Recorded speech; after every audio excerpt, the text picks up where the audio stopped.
Sigma बार x बराबर sigma x बटा N. इसका मतलब है भाषा तुरंत समझ जाइएगा। सिग्मा एक्स कौन है? सिग्मा एक्स है कुल पदों का योग। एन कौन है? एन नंबर है। किसके नंबर है? कुल पदों के नंबर है। ठीक, आइए अब आप अपना क्वेश्चन करते हैं, समांतर मान निकाल लेते हैं। कुल पदों का योग, पद आपके कौन कौन से हैं?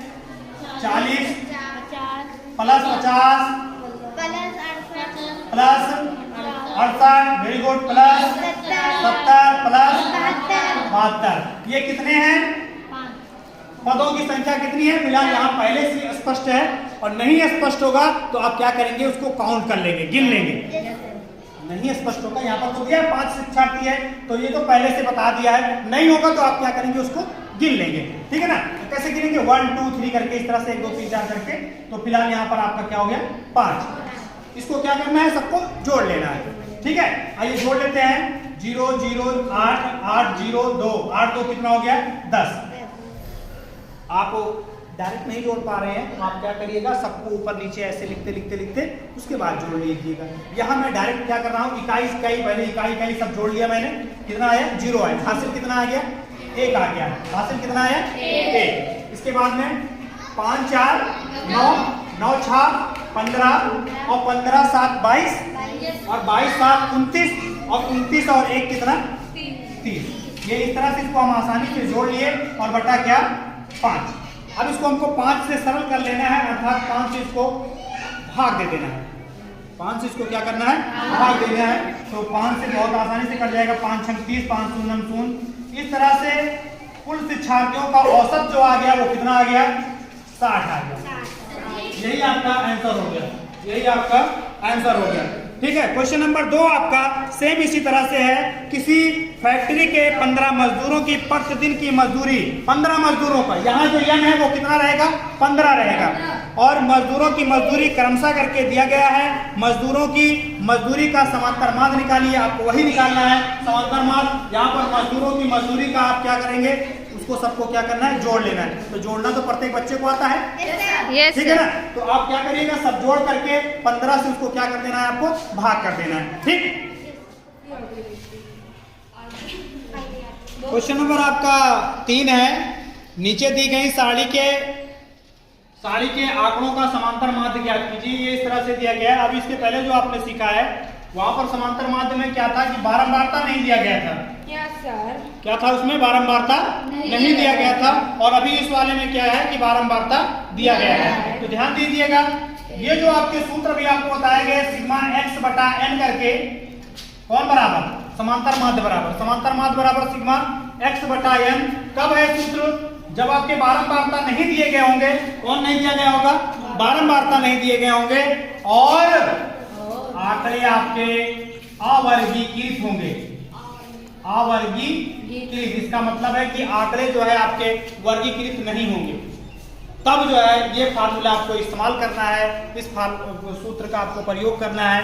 यदि बारंबारता दिया गया होगा तो सूत्र कौन सा लगेगा? तब आपका सूत्र रहेगा बार एक्स बराबर, बार एक्स कौन है? समांतर माध्य। बार एक्स बराबर सिग्मा एफ इंटू एक्स होता है बटा सिग्मा एफ कर दीजिए या केवल एन कर देंगे तब भी ठीक है। तो यहां पर अब इसको आप समझ लीजिए, ये फार्मूला है। कब है? जब आपके आंकड़े कैसे होंगे? अवर्गीकृत होंगे, लेकिन बारंबारता दिया गया होगा तब। तो कैसे आप इसको हल करेंगे? इसको जरा सा ध्यान दीजिएगा। फिर से पहले देख लीजिए कैसे आप हल करेंगे। सबसे पहले ये आपका क्वेश्चन है, ये आपका प्रश्न है। प्रश्न को क्या करिएगा? अपना जो है देखिएगा और उसको हल करने के लिए इस सारणी में 3 भाग बांटना है। ठीक है ना? 3 भाग करने हैं आपको। तो यहाँ इस पद को आप दर्शाइएगा x से। पद को किससे दर्शाएंगे हम? x से। और बारंबारता को दर्शाइएगा आप f से। f मतलब फ्रीक्वेंसी होता है। और यहाँ पर आपका हो जाएगा f into x. f into x का मतलब है कि f गुणे x। चाहे डायरेक्ट ऐसे कर दो, f गुणे x। अब आप गुणा कर लीजिए। x का 3 से गुणा करके यहाँ पे लिख दीजिए। बहुत आसान है। 4 3 12। ऐसे ऐसे सबको सामने सामने गुणा करना है, गुणा करके लिख देना है आपको। ठीक है ना? 6 4 24, 8 दूनी 16, 10 गुना 20, 12 छंग 72, 14 अट्ठे 112, 14 अट्ठे 112। अब आपको क्या करना है, यहाँ पर भी आपको सिग्मा एफ निकाल लेना है और यहाँ पर आपको निकालना है सिग्मा एफ इंटू एक्स।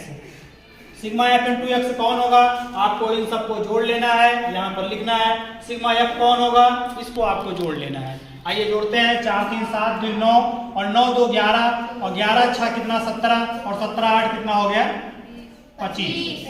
अभी आप इसको जोड़ लीजिए, 2 4 2 6 6 12 12 2 14 14 2 16 और हासिल 1।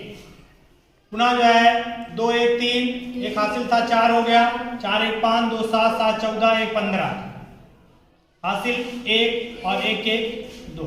इस तरह से आपका हो गया सिग्मा एफ एक्स बराबर कितना आ गया 256। अभी आप निकाल लेंगे समांतर माध्य, इसमें भी आपको याद करना है। तो समांतर माध्य बराबर हो जाएगा, समांतर माध्य बराबर हो जाएगा क्या चीज, यहाँ पर हम डायरेक्ट कर लेते हैं सिग्मा एफ इंटू एक्स अपान सिग्मा एफ इंटू एक्स की वैल्यू है कितना 256 लिख दीजिए और सिग्मा एफ की वैल्यू कितनी है, सिग्मा एफ का मान कितना निकाले हैं 25, यहाँ पर 25 लिख दीजिए और 25 से इसको हम क्या करेंगे भाग दे लेंगे।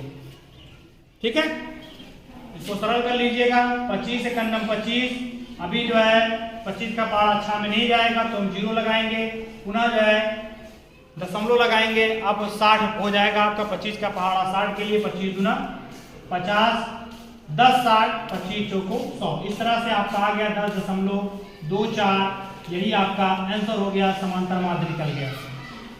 ठीक है, ये कब है, जब आपके आंकड़े अवर्गीकृत होंगे लेकिन बारंबारता दिया गया होगा तब।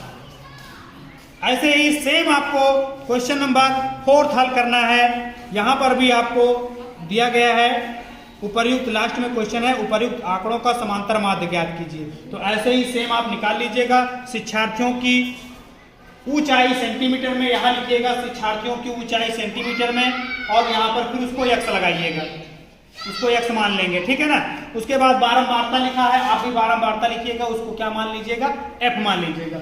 यहाँ लिखिएगा f गुणे x लिखिएगा, किसके लिए, क्वेश्चन नंबर 4 के लिए। इसके बाद में ये आपके शिक्षार्थियों की ऊंचाई यहाँ पर है, एक का लिखा है 140 147 148, ऐसे आप लिखते चले आइएगा। यहाँ पर योग लिख करके फिर यहाँ बारंबारता लिखा है, बारंबारता को क्या करेंगे हम उसको जोड़ लेंगे, बारंबारता को क्या करेंगे जोड़ लेंगे।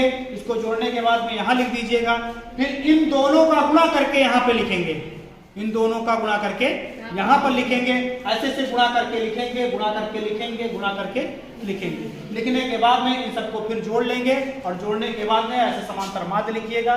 लिख करके ये जो वैल्यू आपकी आई रहेगी उसको वहां पे रखिएगा और ये वाला जो आया होगा उसको यहाँ नीचे रखिएगा और भाग दे दीजिएगा, यही आपका आंसर हो जाएगा, औसत निकल जाएगा, समांतर माध्य निकल जाएगा। ठीक, इस तरह से पहला, दूसरा, तीसरा और चौथा क्वेश्चन ये आपके कंप्लीट हुए, इनको आप हल कर लीजिएगा। और इसी के साथ में दक्षता अभ्यास 3 को भी आप हल कर लीजिएगा।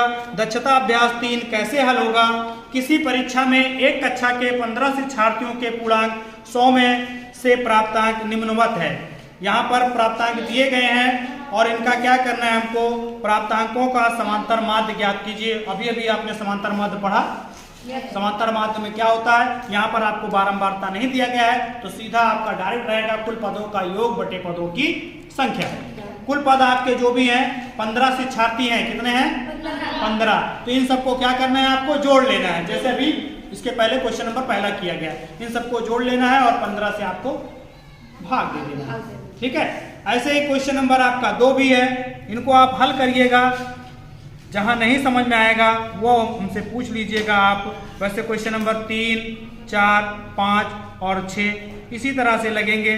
क्वेश्चन नंबर जो आपका यहाँ पर 6, 5 और 6 ये प्रश्नावली जो हम पीछे पढ़े हैं, कौन सा, अभ्यास 3(1). अभ्यास 3 है, 5 वाले में आपको पाई ग्राफ बनाना है, पाई ग्राफ का निरूपण करना है और ये हम पढ़ चुके हैं। और 6 वाले में त्रिज्यखंड के केंद्रीय कोण ज्ञात करके सारणी बनाइए और इस सारणी का प्रयोग करके एक पाई चार्ट कीजिए। यहाँ पर भी आपको जैसे कि क्वेश्चन नंबर आपको बताया गया है, कौन सा बताया गया है, क्वेश्चन नंबर उसमें का भी वही है, 5वां 6वां बताया गया है, 5वां 6वां दक्षता अभ्यास के 5वें 6वें सेम उसी तरह से आपको हल करना है। यदि हल करने में किसी प्रकार की कोई समस्या होती है तो आप उनसे जो है क्वेश्चन को पूछ लीजिएगा।